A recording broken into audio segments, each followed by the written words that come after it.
Ano kasi yan eh, may mga bagay na dapat mag-adjust muna tayo lalo na tayo mga Pilipino, flexible tayo. So kung tao na nandyan, sa amin kasi sa military, obserbahan muna namin, drop muna kami. Tingnan muna natin, wag muna kaming babasta-basta na observe ka muna, perform ka muna bago maging okay lahat. Ganun eh.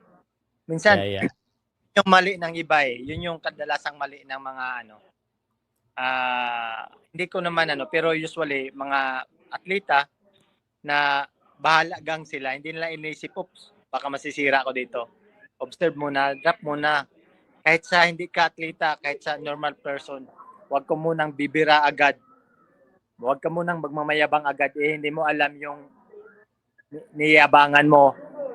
Iba pala yung style niya sa pakipag-away, makipag-usap, may mga ganung bagay. So, ganun din yan sa kung saan ako ngayon.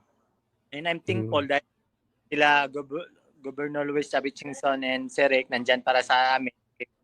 Tumatawag naman, nag-uusap naman, nagbibigay ng advices. So, parang ginaguide ka rin.